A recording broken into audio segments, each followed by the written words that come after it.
আসসালামু আলাইকুম এভরিওয়ান, সবাই কেমন আছেন? আশা করি সবাই ভালো আছেন। তো আমরা যে বললাম যে ব্র্যান্ডিং আসলে কিভাবে কাজ করে সেটা একটু দেখাবো ব্যানার ক্ষেত্রে। এটা একটা প্রজেক্ট যেটা আমার ছিল প্রায় $800 একটা প্রজেক্ট। তো আমি আমার প্রজেক্টে দেখানোর রিজনটা আপনাদের বলি।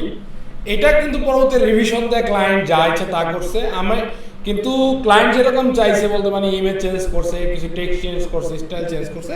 তো আমি এইটা একদমই সিম্পল একটা প্রজেক্ট ছিল, কিন্তু প্রাইসিং ছিল অনেক বেশি। ঠিক আছে। তো আমি এই কারণে এটা দেখাচ্ছি, এটা একটা ওয়েব বানানোর প্রজেক্ট ছিল এবং উনি একটা পেজও আমাকে কিন্তু করতে বলছিল, তো করে দিছিলাম আমি। যাই হোক, এখানে প্রত্যেকটা ইমেজ আমার পিএনজি করা লাগছে। এই এই যে ক্যাটগুলো দেখতেছেন এগুলো সব আমার পিএনজি করতে হয়েছে বসে বসে। তো কাজ ছিল মোটামুটি ভালো এবং এই কারণে প্রাইসিংটাও বেশি নিয়েছি। তো ব্র্যান্ডিং বলতে আমি আসলে যেটা বোঝাইতে চাইছিলাম আপনাদের সেটা হলো, দেখেন এখানে একটা ব্র্যান্ডের কালার আছে, কালার, ঠিক আছে, একটা ব্র্যান্ডের কালার থাকে, ফন্ট থাকে। তো আপনার এই ফন্ট কালার এই দুটারে ম্যাচ করে আপনার কি করতে হবে, ডিজাইন করতে হবে, সোজা কথা। ঠিক আছে। যেমন দেখেন এইখানের এই ব্র্যান্ডটার কথা যদি চিন্তা করেন, তো দেখেন এখানে কি আছে, আপনার ইয়েলো কালার আছে এবং ব্লু কালার আছে। তো ওনার যত ডিজাইনই হবে সেটার মধ্যে ইয়েলো এবং ব্লু কালার থাকবে। তাহলে কি হবে, যখন ওনার ভিউয়ার্সরা আছে, ওনার তো একটা নির্দিষ্ট নিশ, এবং এই নিশের কিছু ভিউয়ার্স কিন্তু রেগুলার থাকবে। যখন উনি ব্যানার চেঞ্জ করবে ওনার কিন্তু এটা ওনার ব্র্যান্ডিংয়ের সাথে ম্যাচ করবে, যে উনি লিস্টিং ইমেজ করুক বা উনি ওয়েব ব্যানার করুক বা যাই করুক, অন্য কোনো কালার, এখানে লাল কালার দিলে কিন্তু হলুদের সাথে বা ব্লুর সাথে ম্যাচ করবে না, যেহেতু এটা ওনার ব্র্যান্ডিং কালার না। তো আপনাদের কি করতে হবে, ওনার যে কালারটা আছে সেটা কিন্তু আপনার পারফেক্টলি ম্যাচ করতে হবে। যেমন দেখেন এখানে আমি কি করছি, একটা হালকা শেপ দিছি যেটার মধ্যে ইয়েলো কালার আছে এবং অপাসিটিটা কমানো আছে। সেম ভাবে এখানেও দেখেন, এগুলো প্রত্যেকটা ডিজাইনের ক্ষেত্রে ব্লু ইয়েলো আমি ইউজ করছি। এবং ওনাদের আরেকটা কালার ছিল সেটা হলো হোয়াইট, যে কালারটা আপনারা দেখতেছেন। এবং কালারের যে কিছু আছে আপনার হিউ, স্যাচুরেশন প্লাস কালারের মনে করেন ভ্যালু কমায় বাড়ায় আমরা সেটারই ইউজ করছি। যেমন দেখেন এইখানে যে ব্যাকগ্রাউন্ডটা এটা কিন্তু একটা সব ব্লু কালার, ঠিক আছে। তো আমরা এরকম কালার ইউজ করতে পারবো। এখানে এখানে যদি আমরা সব রেড কালার ইউজ করতাম তাইলে কিন্তু আমরা ব্র্যান্ডিংয়ের সাথে জিনিসটা যাইতো না। তো আমাদের এই ওয়েব ব্যানার করার ক্ষেত্রে এই জিনিসটা জানতে হবে, এবং জানার পর আপনার কি করতে হবে, আপনি যখন ক্লায়েন্টের কাছে যাবেন তখন ক্লায়েন্টের কাছ থেকে 1 নাম্বার কোশ্চেন থাকবে হলো তার লোগোটা চাইবেন। লোগো চাইলে মানে বুঝতে পারবেন তার ব্র্যান্ডিং কালারটা কি।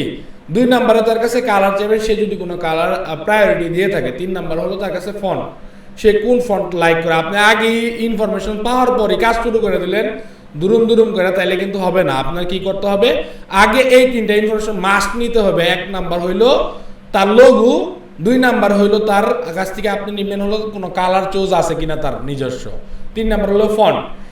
এখন অনেক বড় বড় ক্লায়েন্ট থাকে যাদের কি থাকে, ব্র্যান্ড আইডেন্টিটি গাইডলাইন থাকে। যদি ওইটা থাকে তাহলে ওইটা নেবেন, ওইটা নিলে তো কোনো কথাই নাই, একদম টোটালি মনে করেন মানে আপনি সব কিছু ওইটা থেকে নিতে পারবেন। মানে ব্র্যান্ড গাইডলাইন থাকা মানে কি, ওইখানে কালারের গাইডলাইন দেওয়া আছে। ইভেন ওয়েব ব্যানার কীভাবে ডিজাইন করতে হবে, কি ফন্ট ইউজ করতে হবে, সেটা ওই ব্র্যান্ড গাইডলাইনে আছে। তো আপনার ওইটা মেনটেন করে ডিজাইন করতে, এটা থাকা মানে হলো আর মানে আপনার কাজ সহজ হয়ে যাওয়া। আর যদি না থাকে তখন ক্লায়েন্টের কাছ থেকে খুঁজায় এই জিনিসগুলো আগে নিতে হবে, তারপরে কাজটা স্টার্ট করতে হবে। ইভেন কিছু ক্লায়েন্টের আছে তাদের বাটন কি হবে, আপনি কোন শেপগুলো ইউজ করবেন, আপনি আসলে জিওমেট্রিক ইউজ করবেন নাকি আপনি অর্গানিক শেপগুলো ইউজ করবেন, সেটাও কিন্তু ক্লায়েন্টরা বলে দেয়। ঠিক আছে। তো এই জিনিসগুলা যখন আপনারা কি করবেন, এই নিবেন, তখন আপনার কাছে জিনিসটা ইজি হয়ে যাবে। তারপরে যে কাজটা করতে হবে, আপনার ক্লায়েন্টের কাছ থেকে নিতে হবে হলো আপনার সাইজটা, তারপরে নিতে হবে ইমেজ। দেখেন কি কি জিনিসগুলো আপনারা যখন ক্লায়েন্টের কাজ করবেন ওয়েব ব্যানারের, কি কি জিনিসগুলো আপনি নেবেন। 1 নাম্বারে নেবেন হলো লোগো বা ব্র্যান্ড গাইডলাইন, 2 নাম্বারে নেবেন হলো কালার, যদি ওনার কোনো স্পেসিফিক কালার থাকে সেটা আগে চেয়ে নেবেন, কালার কোড বা কালারের স্ক্রিনশট যেটাই হোক নেবেন। 3 নাম্বারে হলো আপনার যেটা বললাম সাইজ বা আপনার ফন্ট। ঠিক আছে। এই এই মনে করেন 3 নাম্বারে ফন্ট, যদি ওনার কোনো ফন্ট পছন্দ থাকে সেটা নিলেন। 4 নাম্বারে নিলেন হলো ওয়েব ব্যানারের সাইজ কী হবে সেটা, এইটা লাগবে। 5 নাম্বারে গিয়ে লাগবে হলো ওয়েব ব্যানারের টেক্সট বা ইনফরমেশন, মানে কি কি টেক্সট থাকবে। বা এমন ওয়েব ব্যানার আছে ওগুলোতে কোনো টেক্সট বসাতে হয় না, টেক্সটটা ডাইনামিকভাবে ওয়েবসাইট থেকে আসে। তো আসলে টেক্সট বসাইবেন কি বসাবেন না, এই কারণে এটা জিজ্ঞাসা করে নেবেন। যদি টেক্সট না থাকে শুধু আপনি ইমেজ দিয়ে ডিজাইনটা করে দেবেন, টেক্সটটা কী করবে, ওইটা ওয়েবসাইট থেকে ডাইনামিকভাবে আসবে। তারপরে আপনি যেটা লাগবে হলো ইমেজ। ইমেজ বলতে আপনি আসলে ডিজাইনে কোন ইমেজটা ইউজ করবেন, আদৌ ইমেজ ইউজ করবে নাকি ইনফোগ্রাফি ইউজ করবে নাকি সে ভেক্টর আর্ট ইউজ করবে, সেটা আগে জেনে নিতে হবে, ঠিক আছে। তো এই জিনিসগুলো যখন জেনে নেবেন দেখবেন আপনার ডিজাইন করতে বেশি সময় লাগতেছে না, আপনি হয়তো বা আপনি একটু এই জিনিসগুলো অ্যারেঞ্জ করতেই টাইম লাগতেছে, ডিজাইন করতে আপনার আসলে ওইরকম সময় লাগবে না যখন আপনি কনসেপ্টটা বুঝে যাবেন বা ওনার টেস্টগুলো পড়লে আপনি আসলে বুঝতে পারবেন যে আসলে কোন টাইপের ডিজাইন করা আপনার দরকার।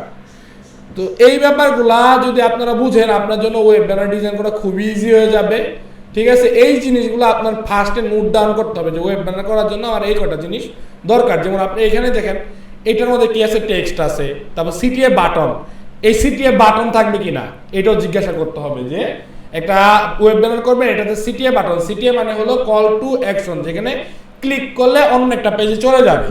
তো উনি কোনো সিটিএ বাটন ইউজ করবে না কি ওয়েবসাইট থেকে ডাইনামিকভাবে সেটা আসবে, এটাও ওনাকে জিজ্ঞাসা করতে হবে আপনার। বা সিটিএ বাটনে কি কি লেখা থাকবে সেটা, যেমন এখানে লেখা আছে I want a paid join with us, অনেকে থাকে শপ নাও, ঠিক আছে, এগুলোর বলে সিটিএ বাটন। তো আপনারা এইভাবে যখন কাজগুলো করবেন নিয়ে দেখবেন যে খুবই অর্গানাইজ ওয়েতে কাজ হয়ে গেছে এবং কাজও আপনার করতে খুবই মজা লাগতেছে, ঠিক আছে। আশা করি এই ব্র্যান্ডিং সেকশনটা আমি আপনাদেরকে বুঝাইতে পারছি ওয়েব ব্যানারে কীভাবে ব্র্যান্ডিং সেকশনটা কাজ করে। তো সবাই ভালো থাকবেন, আল্লাহ হাফেজ, টেক কেয়ার। নেক্সট ক্লাসে আবার দেখা হবে, টেক কেয়ার।